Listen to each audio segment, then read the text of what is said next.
The following is an address to the nation by the Prime Minister of Trinidad and Tobago, the Honorable Basdeo Panday. Fellow citizens, ladies and gentlemen, my sisters and brothers, I thank you most sincerely for the confidence you have reposed in me and the party which I have the honor to lead, the United National Congress. On behalf of my colleagues and on my own behalf, I accept that honor with great humility, but with an even greater determination to serve all the peoples of Trinidad and Tobago. I want to thank all those who have worked so hard to bring about this moment. I know how many resources, how much energy, sweat, and emotional stress you have invested in this campaign. I ask you to accept your victory with humility and generosity. Trinidad and Tobago is a difficult country to govern because of its highly pluralistic nature, its diversity and its fragmentation. I've always been of the firm conviction that without unity, this nation cannot go very far. Our first task, therefore, must be to unite this nation as it has never been united before. We must make sure that every man, woman, and child in this beloved land of ours genuinely and sincerely feel that they belong. Our first task is to ensure that every human being who inhabits this land is made to feel wanted, secure, and safe, that he or she will not be discriminated against for any reason whatsoever, and that here each and everyone shall truly find an equal place. No one needs feel insecure because of a change in the government. I regard your safety as my most important and immediate task. I've already contacted the security forces and I have been assured of their support in protecting this nation from harm, both from within and without. There is much work to be done, and only together we can ever do it. The sole objective of the new government is the happiness and well-being of all our peoples. Let us agree on that, even if we disagree on how to get there. Once our objectives are clear, and we are all committed to them, then together we are bound to find consensus on the methods and strategies and tactics for achieving our goals. Pulling together as one people, we can achieve anything.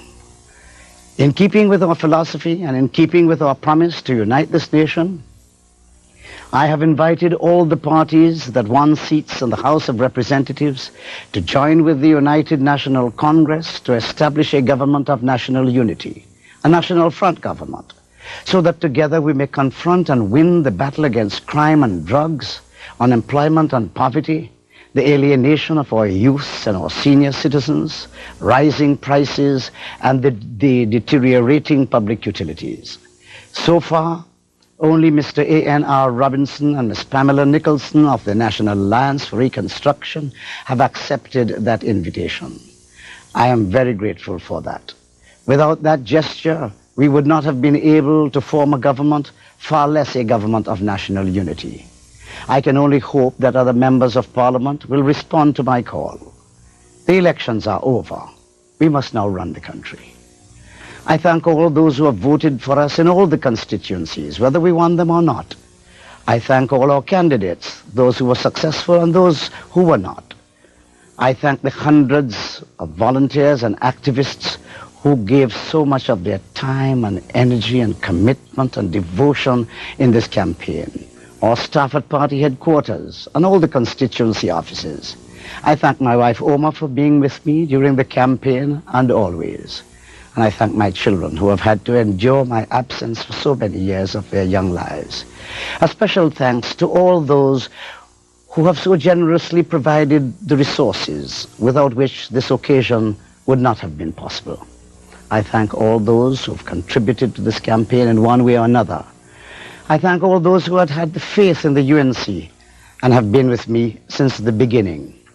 I also wish to place on record my thanks to Mr. Patrick Manning for his services to the government and the people of Trinidad and Tobago. There is much work to be done and so little time in which to do it, but I know that together we can do it. I would like to mobilize all our human resources in the task of nation building. I therefore wish to extend an invitation to all citizens who are willing to join in the struggle to build a just and equitable nation, to volunteer for service to your country. I know that there exists in our country enormous talent and human resources, men and women who are willing and able and eager to serve this country in some way or the other, if only they are given a chance so to do. To such persons, I extend an invitation to come forward and identify yourself. Let the new government know who you are and in what capacity you are prepared to serve. If you so desire, you may contact immediately the office of the Prime Minister, indicating your willingness to serve and the capacity in which you are prepared to serve. Let us all pray that Almighty God will give us the wisdom and intelligence to know what is our duty and the courage and the strength to do it. Once more, thank you all, and may God bless our nation. That was an address to the nation by the Prime Minister of Trinidad and Tobago, the Honorable Basdeo Panday.